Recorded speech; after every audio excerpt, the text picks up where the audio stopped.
বাংলাদেশের কৃষি খাতে নতুন নতুন সম্ভাবনা সৃষ্টি হচ্ছে। কুষ্টিয়ার এক উদ্যমী কৃষি উদ্যোক্তা মোহাম্মদ আশিকুর রহমান, যিনি এই বছরে ৪ বিঘা শশা চাষ করে দৃষ্টান্ত স্থাপন করেছেন। আধুনিক প্রযুক্তি ও সঠিক পরিকল্পনার মাধ্যমে তিনি লাভবান হচ্ছেন এবং আশপাশের কৃষকদের জন্য হয়ে উঠেছেন অনুপ্রেরণা। এই বছর আমি ৪ বিঘা জমিতে শশা চাষ করছি এবং জমিতে ঠিকমতো সেচ, সার, জৈব সার সঠিকভাবে পরিচর্যার কারণে আলহামদুলিল্লাহ এই বছর আমার শশার ফলন ভালো।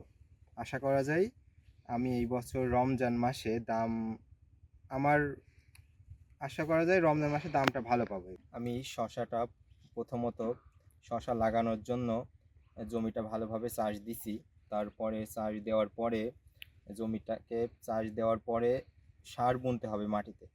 মাটি দেওয়ার পরে তারপরে ৫ থেকে ৭ দিন জমিটা শুকাইতে হবে।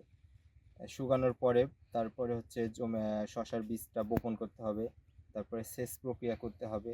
তারপরে গাছগুলো আস্তে আস্তে বড় হবে। তারপরে সারগুলো দিতে হবে।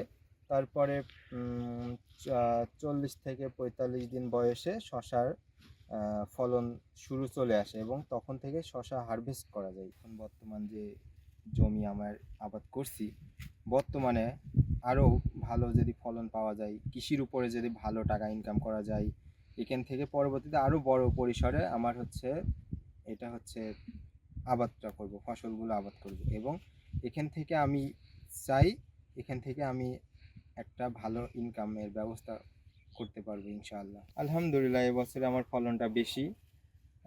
আশা করা যায় আমার এই ৪ বিঘা জমি থেকে এই বছর দাম যদি এখন বর্তমান বাজার ৩০ টাকা করে আমরা পাইকারি পাচ্ছি। এই অনুযায়ী যদি দাম পাই এবছর আমি এখান থেকে আশা করা যায় ৬ লক্ষ টাকা আমি শশা বিক্রি করব। এখন বর্তমান যে বাজার দর, আমি এটার উপর খুশি আছি। বাজার দর যদি এটা থাকে তাহলে এখান থেকে এটাই আমার জন্য যথেষ্ট।